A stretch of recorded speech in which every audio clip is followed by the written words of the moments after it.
und nicht schuldig bekenne. Bekenne mich im Sinne der Anklage nicht schuldig.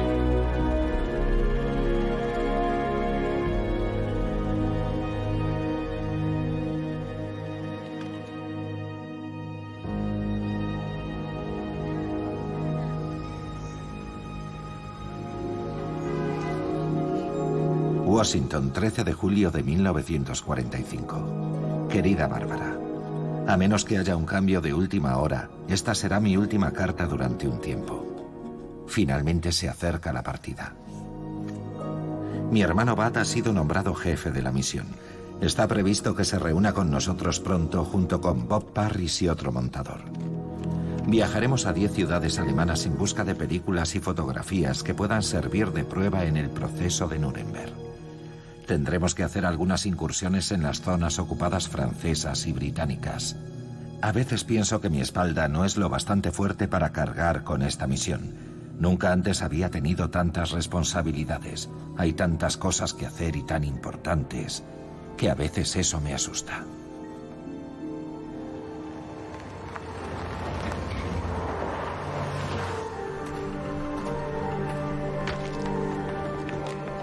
La guerra ha terminado.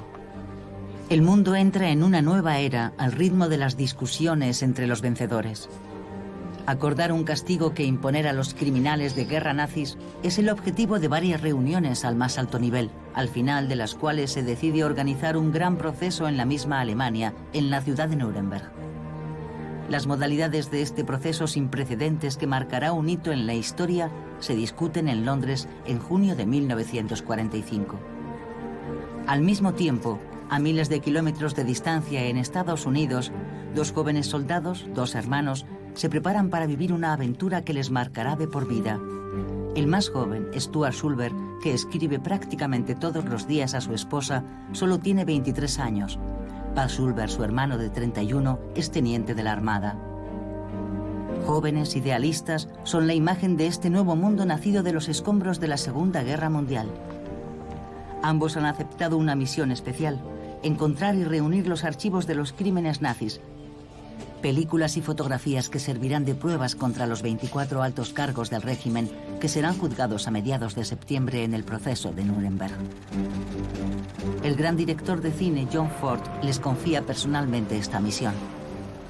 Ford dirigía entonces la Unidad Fotográfica de Campo, una unidad especial de la OSS, el servicio de inteligencia estadounidense responsable de toda la documentación visual de la guerra.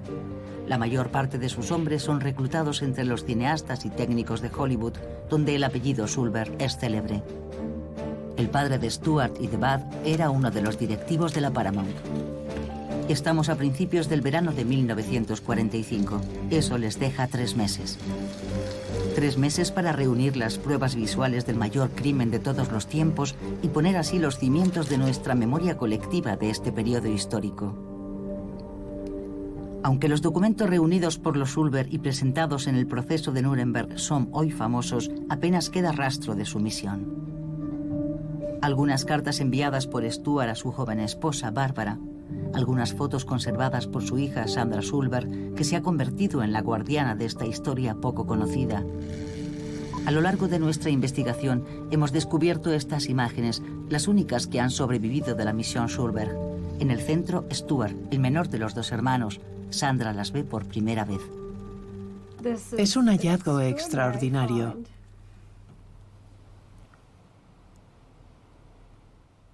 Tengo fotos de mi padre de joven, pero nunca antes lo había visto así, en una película. Es realmente formidable. Me conmueve pensar hasta qué punto era joven Stuart. Era el miembro más joven del equipo de filmación de la OSS. Seguro que para él resultó muy impactante volver a ver todas esas atrocidades. Tuvieron que trabajar con todas esas imágenes y visionarlas centenares de veces. Y me sorprende esa especie de inocencia que debían tener en la época por su convicción de que estaban a punto de hacer algo realmente importante. Hoy, algunos elementos nos permiten reconstruir parcialmente la misión. En especial esta conferencia que dio Bud Schulberg al final de su vida, convertido ya en uno de los mejores guionistas del Hollywood de la posguerra. En ella revivió ante su audiencia los momentos clave de esta excepcional inmersión en el corazón de la gran historia. No tenía la menor idea de en lo que me estaba embarcando. Habíamos empezado recuperando todas las noticias de la Fox Movietone, que en realidad eran películas alemanas con comentarios estadounidenses, y las visionábamos en Nueva York día y noche, día y noche. Tras 2 intensas semanas en la sede de Fox Movietone, el principal banco de imágenes estadounidense, los 2 hermanos seleccionan alrededor de 30 horas analizadas y clasificadas en su totalidad. Es en esta primera selección donde aparecen las imágenes de los primeros autos de fe, al igual que las del discurso de Goering, entonces ministro del Interior, en el origen de los primeros disturbios antisemitas. Los matrimonios entre judíos y ciudadanos alemanes o de origen similar están prohibidos.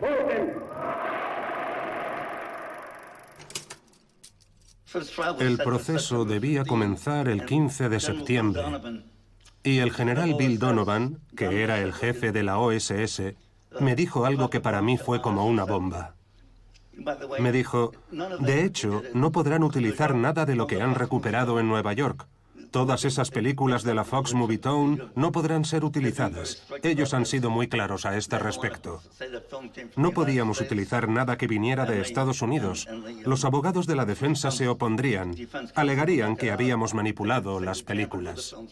No teníamos nada. Tuvimos que volver a empezar de cero. Ante la imposibilidad de utilizar las imágenes obtenidas en Estados Unidos, a los 2 hermanos no les queda otra opción que viajar a Alemania para buscar las imágenes originales que sirvieron para montar esos reportajes. El país es un verdadero campo en ruinas. Nuremberg, la ciudad símbolo del nazismo triunfante, es una ciudad fantasma.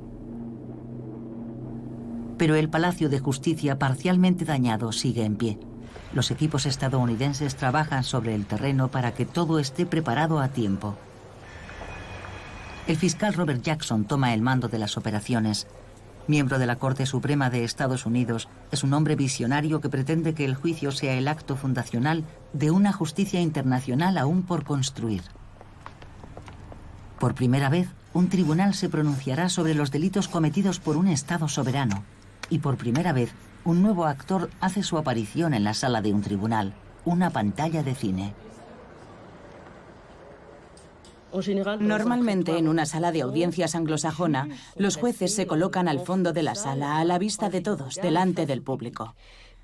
Y para instalar la pantalla de cine, la OSS tuvo la idea de desplazar a los jueces para poder instalar la pantalla en el punto focal de la sala, de forma que hubo que mover a los jueces hacia la derecha, el lugar vacío que correspondería al jurado, ya que en el proceso militar internacional en Nuremberg no había jurado.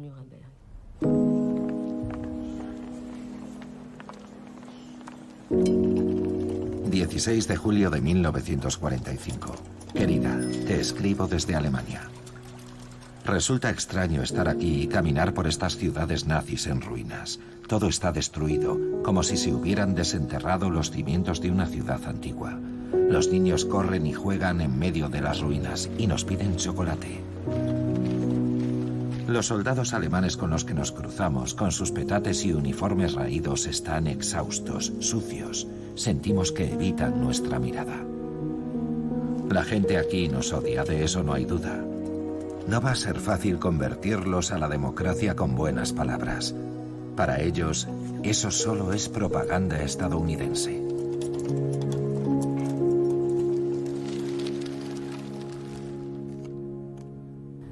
Los Schulberg viven ahora en una villa requisada a las afueras de Berlín, donde instalan su sala de montaje. Una de sus primeras misiones tiene como objetivo la película El triunfo de la voluntad, un monumento de la propaganda nazi rodado en Nuremberg durante el Congreso del Partido de 1934.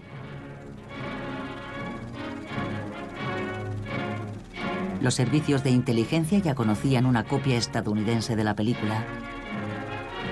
Tras un primer análisis de la copia alemana, Bud Schulberg recibe la orden de encontrar y detener a la directora de la película, Leni Riefenstahl, miembro del círculo íntimo de Adolf Hitler.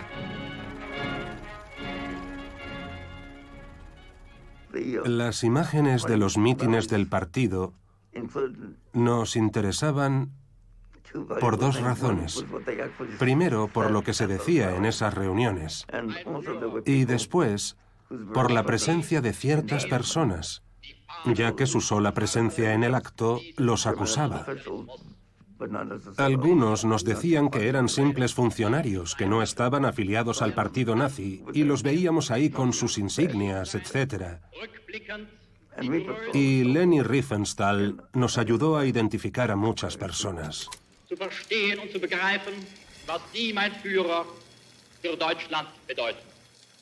Entre los altos cargos nazis identificados con la ayuda de Leni Riefenstahl destaca Hjalmar Schacht, el exministro de Economía de Hitler.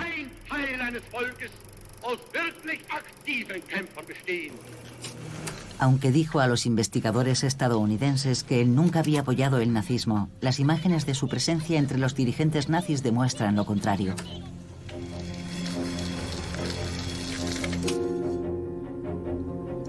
Leni Riefenstahl también identifica a Hans Frank, el exgobernador nazi de Polonia, partidario del exterminio de todos los judíos del territorio, que pocas semanas después se sentará también en el banquillo de los acusados de Nuremberg.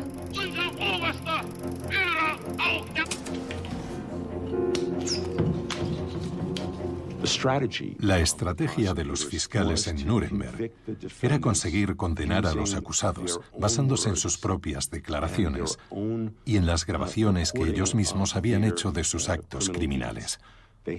Los fiscales tenían a su disposición las películas que habían rodado Leni Riefenstahl y otros, un material procedente del propio gobierno alemán. Y nadie podía decir que esas películas habían sido manipuladas o incluso alteradas por un montaje tendencioso. Era la presentación que los mismos alemanes habían hecho de sus propias acciones. Película filmada en 8 milímetros por los alemanes durante el pogromo de Lviv, Ucrania, en junio de 1941, en el que murieron cerca de 4.000 víctimas.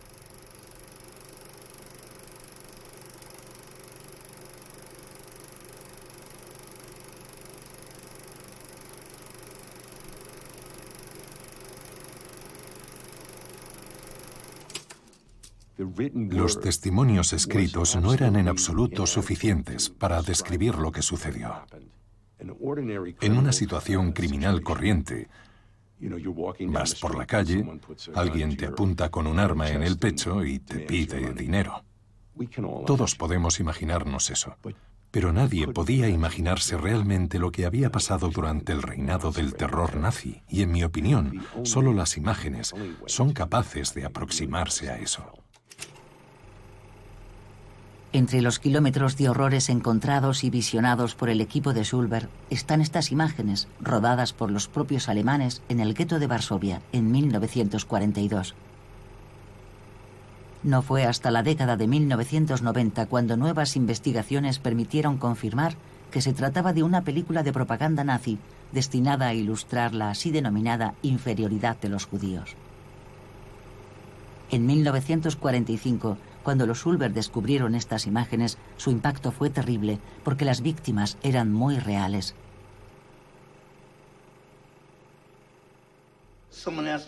Alguien me preguntó, ¿qué es la cosa más horrible entre todas las cosas horribles que has visto? Y yo le dije, creo que está en esa película alemana sobre Varsovia. Se ven fosas donde están enterrados esos pobres cuerpos consumidos y vemos a un cámara alemán abajo, dentro de la fosa, filmando un contrapicado de los cuerpos flacos y desnudos que caen delante de él. Estaba haciendo eso. Esas no son imágenes tomadas por el bando contrario, son de ellos. Filmaban lo que estaban haciendo, incluyendo imágenes increíbles, en fin, de mujeres y niños tirados así, delante de los ojos del cámara. Pensar que ese hombre estaba filmando eso como un trabajo cualquiera esas imágenes me han perseguido toda la vida.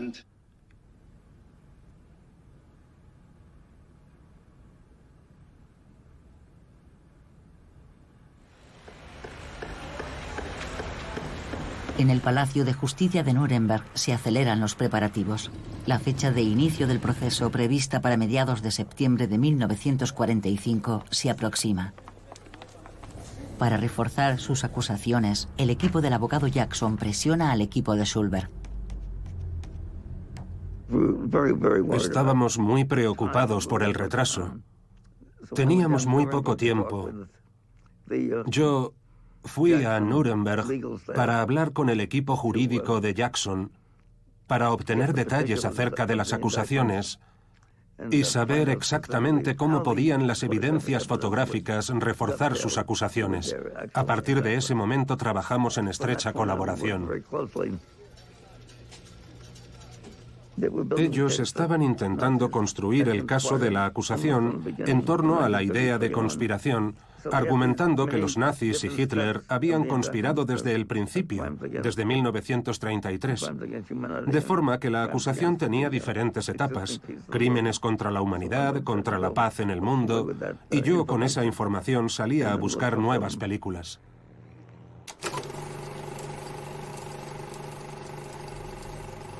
En el cortometraje rodado entonces sobre la misión Schulberg aparece esta secuencia que reconstruye el trabajo de la búsqueda de imágenes de los crímenes nazis.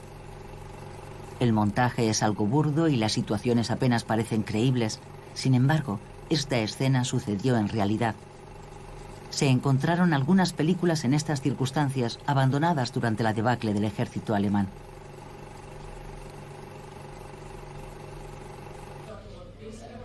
Con el caso de la Fiscalía aún lejos de estar preparado, en el equipo estadounidense surgen diferencias de opinión ante la estrategia de Jackson de basarlo todo en los documentos nazis en detrimento de los testimonios de los testigos. Estas diferencias, además del tiempo limitado del que disponen, complican aún más la tarea de los Schulberg. Ayer pude hacer otro envío a Londres. Documentos secretos de las SS, películas y fotos. Pronto volveré sobre el terreno para proseguir con la investigación. Si al menos pudiéramos liberarnos de todo el papeleo burocrático que solo retrasa nuestro trabajo. Cada segundo perdido es una posibilidad menos de encontrar lo que buscamos. Esta noche estoy un poco desanimado, porque, por decirlo claramente, esto es un desastre. Normalmente no me importaría, pero esta misión es crucial. Nuestros mandos confían en nosotros, pero si esto sigue así, la misión más importante que ha tenido que realizar nunca la unidad fotográfica de campo puede acabar en un enorme fracaso.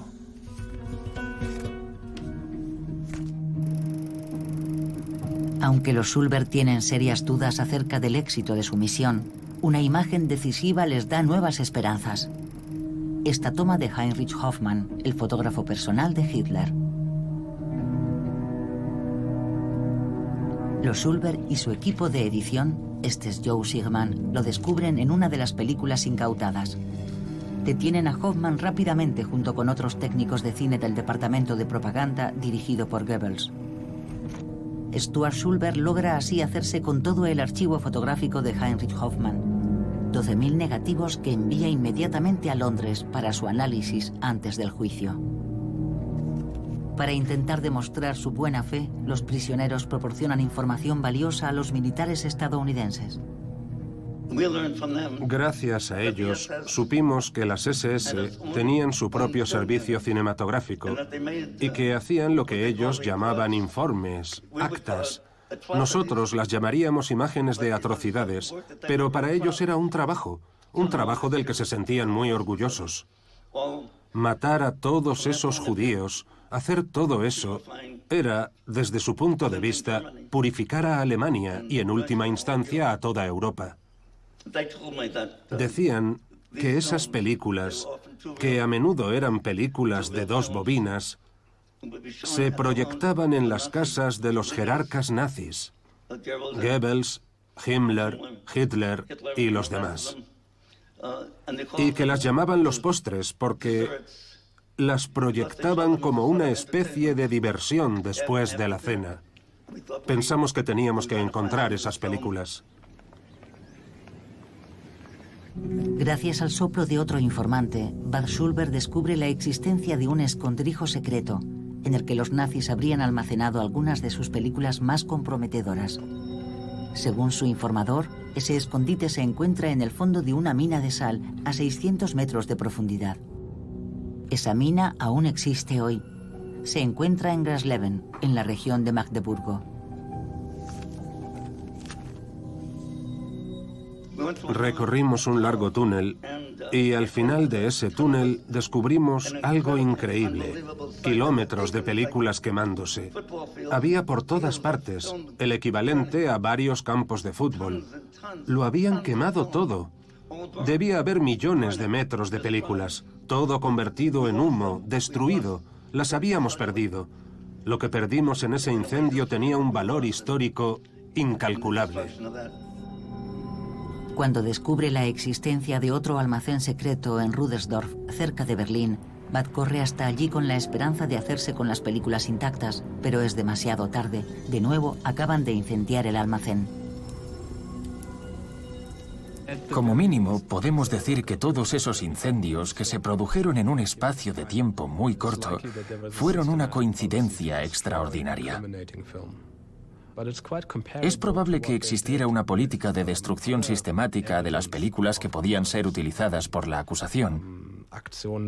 Es similar a lo que hicieron con otras pruebas, como durante la Operación 1005, cuando intentaron exhumar todos los cadáveres de las personas asesinadas a tiros, sobre todo en el frente oriental. Intentaron quemar todos esos cuerpos para hacer desaparecer las pruebas de sus crímenes. Yo diría que eso fue exactamente lo que pasó con esas películas. Los Schulberg comienzan entonces una verdadera carrera contrarreloj. Es absolutamente imperativo que encuentren otros archivos antes de que los nazis puedan destruirlos. En noviembre de 1945, la sala 600 del Palacio de Justicia ya está preparada. A Nuremberg comienzan a llegar periodistas de todo el mundo. Cuando la presión sobre los Schulberg y su equipo es máxima, la apertura del juicio se pospone por razones logísticas. La nueva fecha se fija para el 20 de noviembre de 1945. Los Schulberg aprovechan esos días para intentar una última misión. Acaban de enterarse de la existencia de otro escondite importante, pero esta vez en el sector soviético, lo cual complica mucho las cosas. Porque aunque las premisas de la Guerra Fría aún no han volado todos los puentes, las relaciones entre soviéticos y estadounidenses son muy tensas. Bud toma entonces la iniciativa de ponerse en contacto con el oficial del Ejército Rojo al mando del sector de Babelsberg, donde podría encontrarse ese almacén secreto. Contrariamente a lo esperado, el oficial soviético accede a recibirlo. El comandante Avenarius, nunca lo olvidaré. Él me dijo, no lo entiendo. ¿Para qué viene un joven oficial de la Marina a la zona de ocupación soviética? No logro entender qué viene a hacer. Yo le contesté, bueno, es una larga historia, comandante. Nosotros formamos parte del equipo de John Ford. Apenas dije eso, él me preguntó, ¿John Ford? En una sola palabra. Dijo, ¿John Ford? ¿Conoce a John Ford? Le dije, sí, trabajamos para él. Es nuestro jefe. Y él dijo entonces, yo he escrito 2 libros sobre John Ford. Resultó que aquel hombre era el mayor especialista en John Ford del mundo. Y me bombardeó a preguntas. Me preguntó por todas sus películas, una tras otra. Estaba entusiasmado. ¿Recuerdas su película El joven Lincoln? Cuando Henry Fonda pone los pies sobre el escritorio. ¿Recuerdas ese plano? ¿Recuerdas el ángulo del plano? Fue extraordinario. De repente era nuestro amigo. Habría hecho cualquier cosa por nosotros. Nos dijo, venga, venid. El tipo tenía todos los negativos de las películas que buscábamos. Y me dijo, traed un camión y coged lo que queráis. Sin lugar a dudas, los alemanes o sus agentes tomaron medidas para destruir las pruebas. Hoy seguimos sin saber exactamente qué destruyeron. Es por eso que ese encuentro, esa especie de intercambio de películas nazis entre el director ruso del Babelsberg Studio y los Schulberg es tan interesante. Todo estaba guardado en Babelsberg. Fue como si de repente hubieran encontrado las llaves del paraíso.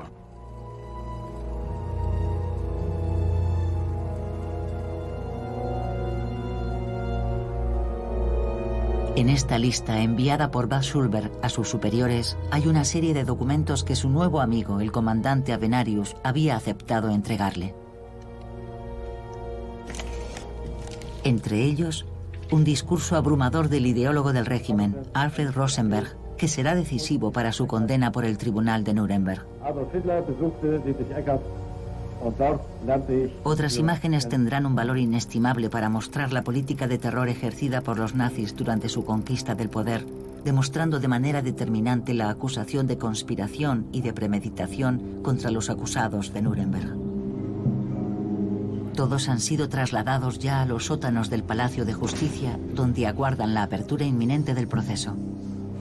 Uno de los acusados, Robert Ley, se suicida pocos días antes y los prisioneros ahora son vigilados las 24 horas del día.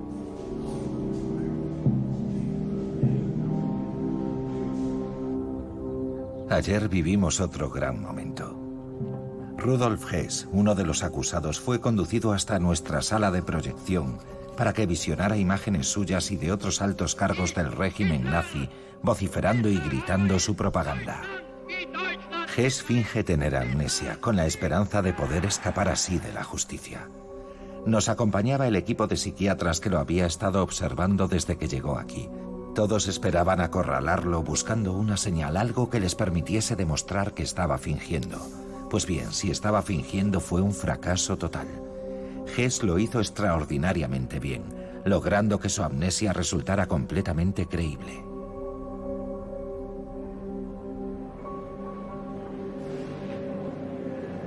Atención, el Tribunal Militar Internacional va a entrar. 20 de noviembre de 1945. Es una fecha histórica, la del comienzo del proceso de Nuremberg. 218 días de audiencias, 5.330 documentos, 236 testigos, debates en 4 idiomas traducidos de forma simultánea. Sentados en el banquillo de los acusados, 21 altos cargos nazis de los 24 procesados. Faltan 3. Uno se ha suicidado, otro se encuentra huido y un tercero ha sido eximido por razones médicas. El fiscal Jackson ya sabe que puede contar con las películas preparadas por los Schulberg para convencer al tribunal. Se han preparado varios montajes con las imágenes recuperadas por los dos hermanos, pero también con las filmadas durante la liberación de los campos por cámaras estadounidenses, británicos y soviéticos. Las películas se proyectarán durante las audiencias para demostrar las diferentes acusaciones. El privilegio de abrir la primera audiencia del proceso por los crímenes contra la paz mundial conlleva una gran responsabilidad. A menudo, los acusados fueron fotografiados durante sus actos. Vamos a mostrarles sus propias películas. Verán la forma en la que se conducían y oirán sus propias voces y revivirán en la pantalla algunos hechos de sus conspiraciones. La verdadera acusación aquí es la civilización.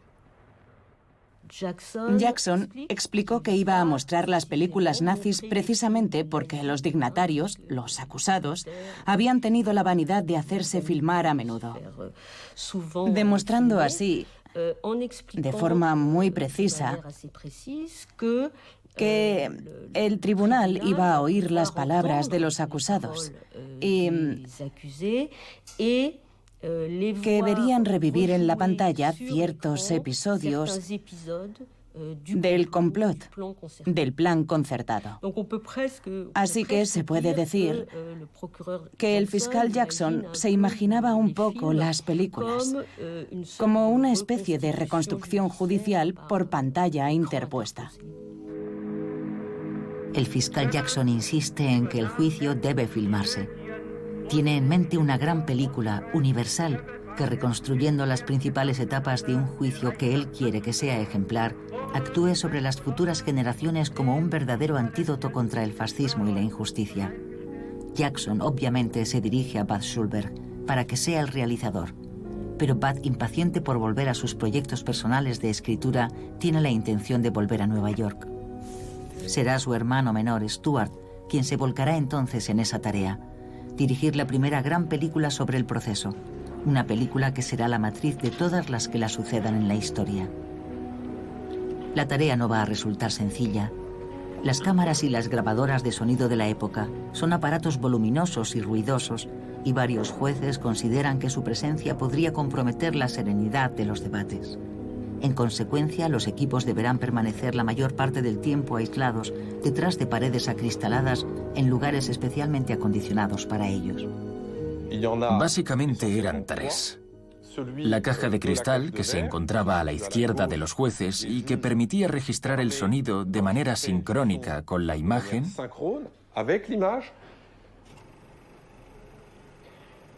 Otra cámara, situada en el lado opuesto, a la derecha de los jueces, y que permitía filmar a la vez a los acusados y también las intervenciones de los fiscales.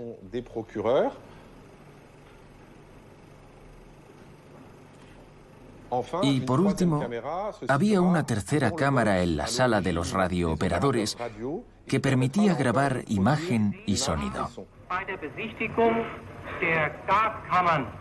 und zwar in Funktion. Diese Bekundungen sind falsch. 400 periodistas llegados de todo el mundo están presentes en la sala, pero ante el tono tedioso de ciertos debates ralentizados por las traducciones simultáneas, poco a poco la prensa parece empezar a perder el interés.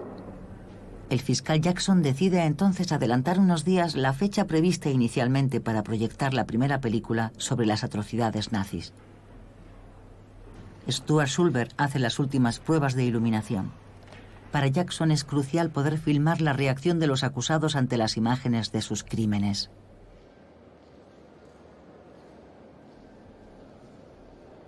En el momento de las últimas pruebas nos dimos cuenta de que la iluminación era demasiado fuerte y de que no se veían bien las imágenes en la pantalla. Y entonces decidimos cubrir con una cinta adhesiva los tubos de neón que habíamos colocado a los pies de los acusados. Eran más de las 9 en punto. Mientras me afanaba febrilmente agachado sobre un tubo de neón, Goering y Hess se dirigieron hacia mí. Yo estaba en mitad de su camino hasta el banquillo de los acusados. Cuando estaba a la altura de sus botas de cuero, Goering miró un momento mi instalación y me dijo: «El cine, ¿eh? ¿Verdad?». En cuanto a Hess, que aún seguía haciéndose el amnésico, se puso a dar palmadas con aire asombrado. Goering sonrió, se volvió hacia mí y se encogió de hombros. Media hora más tarde, mientras las imágenes desfilaban por la pantalla de Nuremberg, sus sonrisas desaparecieron.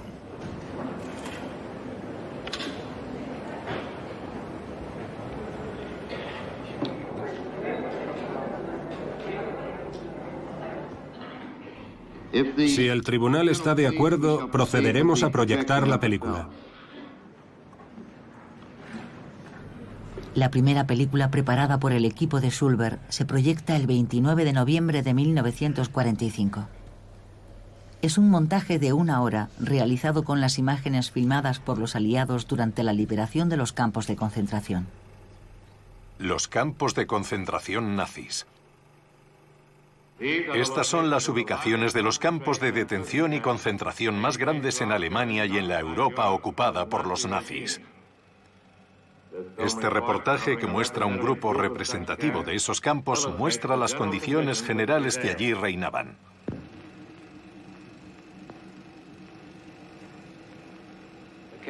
Este campo fue elegido para una inspección dirigida por el general Dwight D. Eisenhower.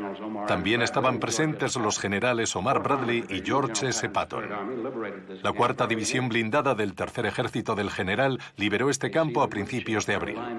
Encontraron cuerpos amontonados y cubiertos de cal. El olor era asfixiante. Enseguida constataron el horror de los crematorios en medio de una maraña de vías de tren. Sobre esa parrilla aún estaban los restos calcinados de los prisioneros. Yo tenía 21 o 22 años. Obviamente fue bastante impresionante.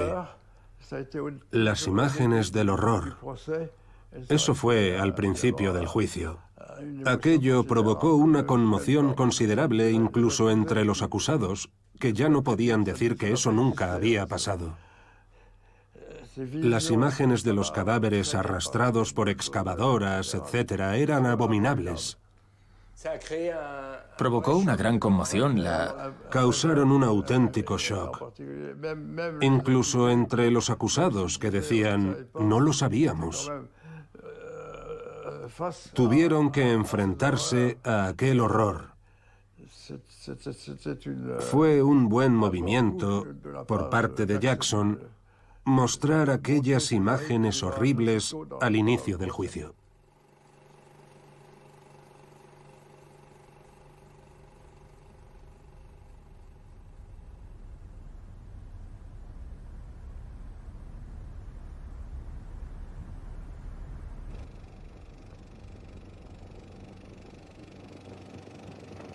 Esto era Bergen-Belsen.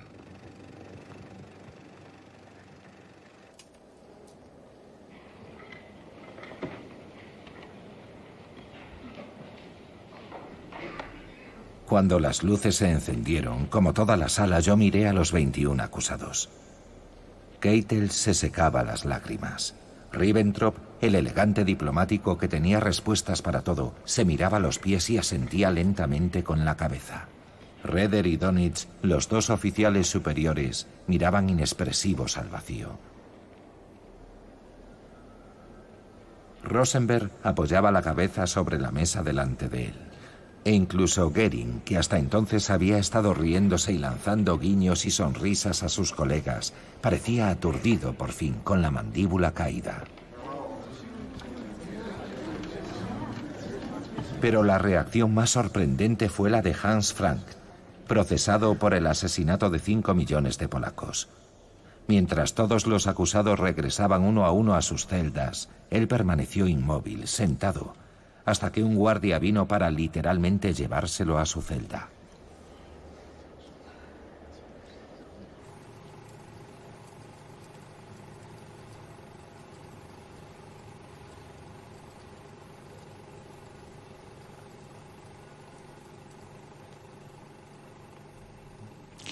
Estaba realmente conmovido, debo admitirlo.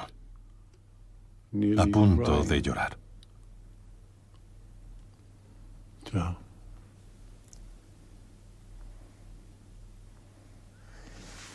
Debería haberse mantenido en ese estado y recordar y admitir lo que había hecho.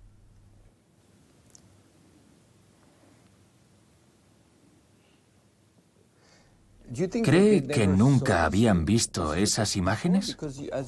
No puedo hablar por los demás, pero estoy seguro al 100% de que mi padre nunca había visto esas imágenes, porque él no quería verlas. Él sabía perfectamente lo que estaba pasando, lo que les ocurría a todas esas personas inocentes, pero verlos así en aquella sala, eso fue algo absolutamente nuevo para él. ¿Y piensa que sintió remordimientos? No, jamás. El día antes de su muerte, escribió a su abogado, el señor Seidel, y a su esposa, mi madre. Él escribió: cuento con vosotros para que digáis la verdad sobre mí. Yo nunca fui un criminal. Increíble. Después de un año entero de proceso, con todas estas pruebas, con todas estas películas, las imágenes de Auschwitz, y después se atreve a decir eso. Eso es algo que nunca le perdonaré. Jamás.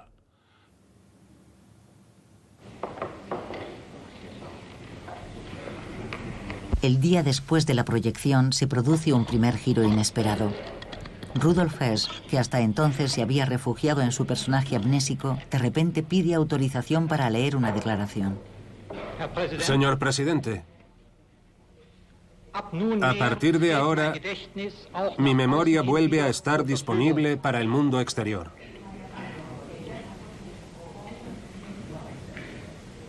Fingí amnesia por razones estratégicas. Quiero señalar que soy responsable de todo lo que hice y firmé solo o con otros.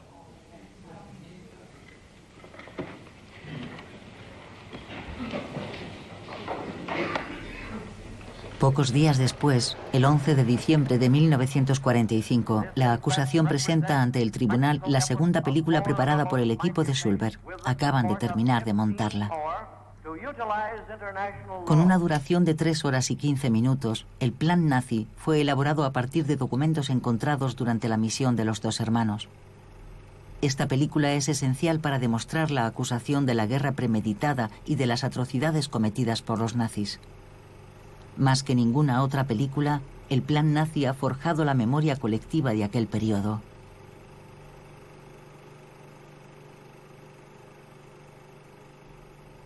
Los hermanos Schulberg desempeñaron un papel primordial en nuestra memoria histórica. Incluso hoy, la mayoría de los documentales realizados sobre lo que llamamos el Tercer Reich utilizan imágenes recopiladas y seleccionadas para esta película.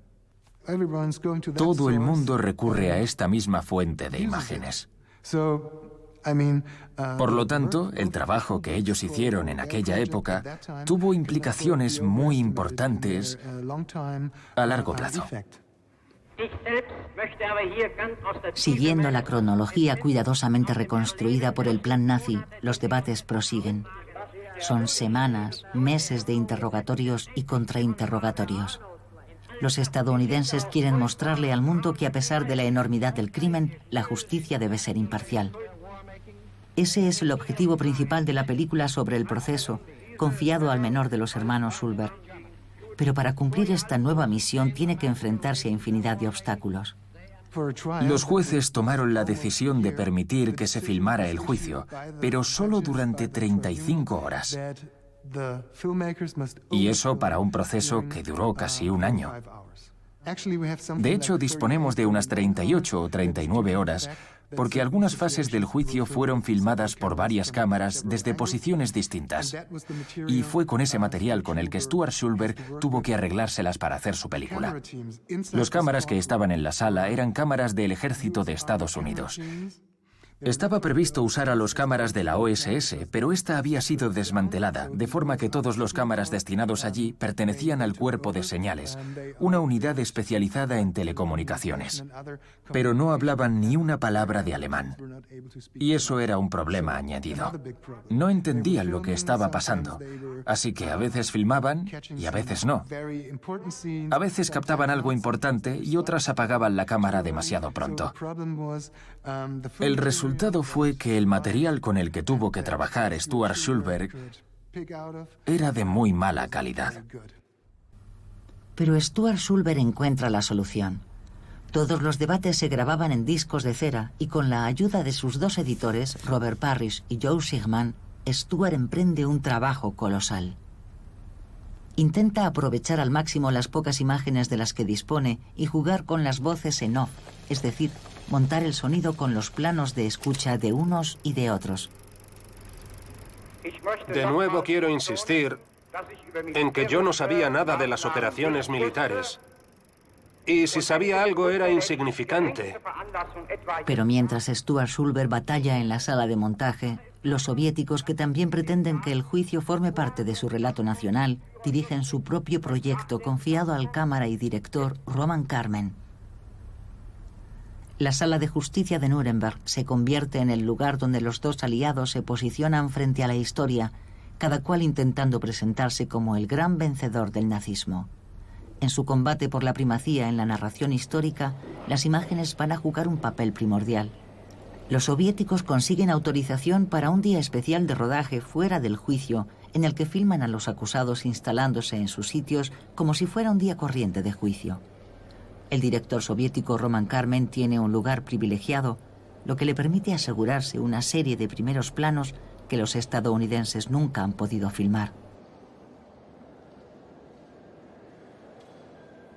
Esos primeros planos, rodados por Roman Karmen, son de una eficacia dramática extraordinaria. Incluso hoy nos permiten percibir toda la intensidad de lo que está sucediendo en la sala. Como el 1 de octubre de 1946, el día del veredicto, leído por el presidente del tribunal, el juez Lawrence.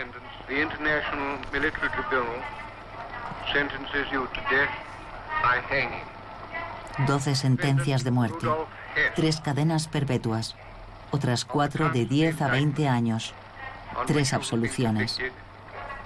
11 de los 12 condenados a muerte serán ejecutados 2 semanas después en la prisión de Nuremberg. El último, Goering, se suicida en su celda la víspera de la ejecución.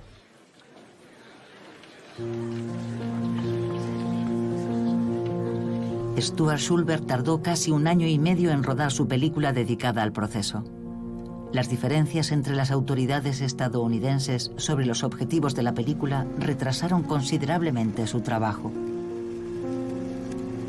Tiene que escribir hasta 11 versiones sucesivas del guión antes de poder comenzar el montaje de la película. Pasan varios meses desde el final del juicio. Cuando se encuentra en pleno proceso de montaje de su película, el joven director logra hacerse con un documento filmado excepcional. Se lo hace llegar un vecino de Berlín que acaba de comprar la casa de un exalto jerarca nazi, Arthur Neve.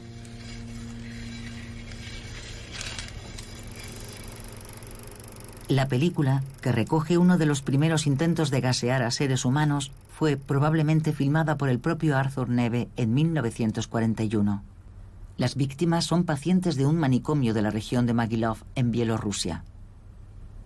Stuart Schulberg escribió que ese era el único documento conocido hasta entonces que mostraba el crimen a punto de cometerse. Las imágenes no eran conocidas aún durante el proceso de Nuremberg, pero su importancia es tal que Stuart decide incorporarlas a su montaje.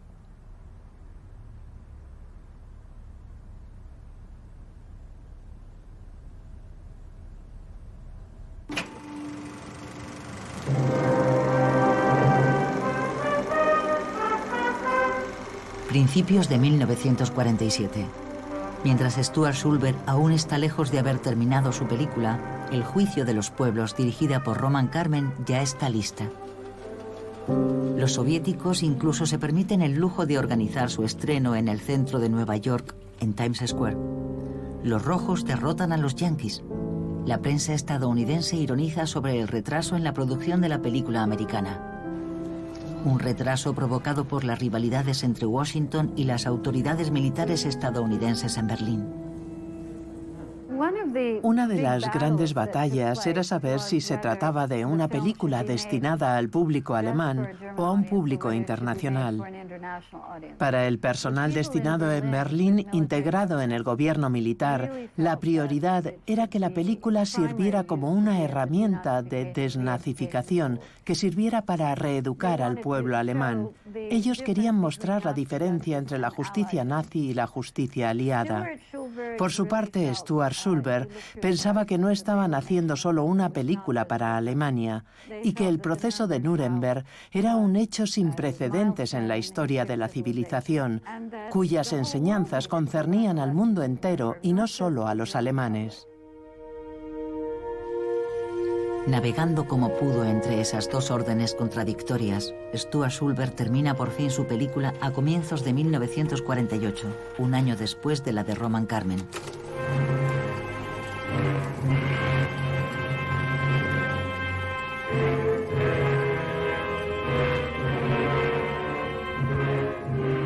Lord Jeffrey Lawrence por el Reino Unido. El señor Francis Biddle por Estados Unidos. El señor Henri de Vabre por Francia. Y el general Iona Nikitchenko por la Unión Soviética. Con una duración de 80 minutos, la película de Stuart Schulberg, filmada en un momento en el que soviéticos, estadounidenses, franceses y británicos aún estaban unidos contra el nazismo, recorre todas las etapas del proceso de Nuremberg. Titulada Nuremberg, una lección para el mundo de hoy, es una película fuerte, necesaria, que plasma la historia de los grandes momentos del proceso y muestra todos los archivos filmados que Stuart y Bud Schulberg han recopilado para el fiscal Jackson. La película también incluye la mayoría de las secuencias filmadas por los cámaras estadounidenses, británicos y soviéticos durante la liberación de los campos. Pero el mundo no verá esta película, al menos no durante muchos años. El 28 de junio de 1948, las fuerzas soviéticas rodean brutalmente Berlín, imponiendo un bloqueo a la capital alemana que solo puede ser abastecida gracias al puente aéreo puesto en marcha por las fuerzas occidentales. El mundo se precipita hacia la Guerra Fría. Es la Guerra Fría lo que explica el escaso entusiasmo de los aliados por continuar persiguiendo a los criminales de guerra nazis, sobre todo a partir de 1950. La misma Guerra Fría que entonces convirtió a Alemania, al menos a la Alemania occidental de la época, en nuestra aliada, y a la Unión Soviética en nuestra nueva enemiga. Esa no era la historia que contaba la película en absoluto. Hasta cierto punto, la película contradecía esa visión de las cosas, el relato oficial. Ahí desperdiciamos una ocasión extraordinaria para recordarle al pueblo estadounidense por qué habíamos combatido en la guerra. Sin embargo, en noviembre de 1948, la película de Stuart Schulberg se estrenó en Alemania, no en Berlín, que ya estaba rodeada por los soviéticos, sino en Stuttgart. Ante el éxito de las primeras proyecciones, se organiza su estreno en Estados Unidos en las siguientes semanas. Pero en Washington el clima ha cambiado. El Congreso acaba de aprobar el lanzamiento de un gigantesco plan para la reconstrucción de Europa. Han pasado 2 años desde que terminó el proceso de Nuremberg. La puesta en marcha del Plan Marshall es la prioridad principal para el gobierno de Estados Unidos. En el marco del Plan Marshall se habían invertido millones y millones de dólares, no solo en Alemania, sino en toda Europa. Pero en Alemania también, para ayudar al país a recuperarse, a reconstruir su economía. Y esa idea entraba en contradicción con la idea de castigar a un país responsable de tantos crímenes de guerra. Esas imágenes de excavadoras tirando los cadáveres a las fosas, esas imágenes hacían difícil la idea misma de ayudar a Alemania. A finales de 1948 se toma la decisión. Se cancela el estreno de la película indefinidamente. Las ambiciones humanistas del fiscal Jackson, de Stuart Schulberg y de todo su equipo, que había puesto tantas esperanzas y energías en la película, quedan reducidas a la nada por la nueva situación política en Washington. Pero puede que los imperativos del Plan Marshall y la reconstrucción de Europa no sean los únicos responsables. No es casualidad que la película no se estrenara en las pantallas estadounidenses. Fue una decisión del gobierno, una decisión que tomó el entonces secretario de Defensa, Kenneth Royal. Había un buen número de altos cargos estadounidenses a los que no les gustaba la idea de que la justicia persiguiera a altos mandos alemanes. Esos oficiales consideraban que no habían hecho otra cosa que ejecutar las órdenes de Adolf Hitler y que no eran responsables de los crímenes nazis. De forma que existía una especie de solidaridad entre algunos oficiales alemanes y estadounidenses. Durante mi juventud no sabía nada acerca de la película de mi padre sobre Nuremberg. Mi madre murió en 2002, Cuando recogíamos su apartamento nos encontramos con todas estas cajas, todas estas latas llenas de archivos sobre Nuremberg, de las que ignorábamos por completo su existencia. También había una lata de película de 16 milímetros que llevaba allí en lo alto del estante años y años. La gente dejaba sus copas de vino encima. Nunca nos dimos cuenta de que lo que estaba allí era la película. Y de repente, cuando encontramos todos estos documentos, todo se volvió como presente y nos empezamos a preguntar, ¿qué fue lo que pasó? Yo he intentado darle sentido a todos estos archivos. Están ahí, por todas partes, y trabajo sin descanso para intentar comprender la totalidad de esta historia.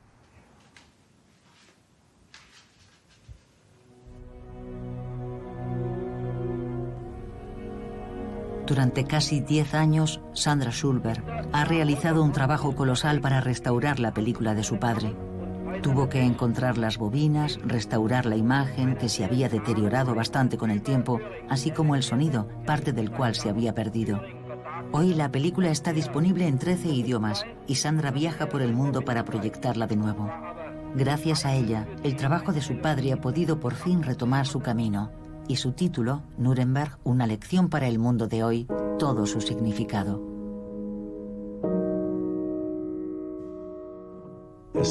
Viendo otra vez Nuremberg, una lección para el mundo de hoy, me impresionó el lado increíblemente visionario del fiscal Jackson. Trágicamente visionario, de hecho.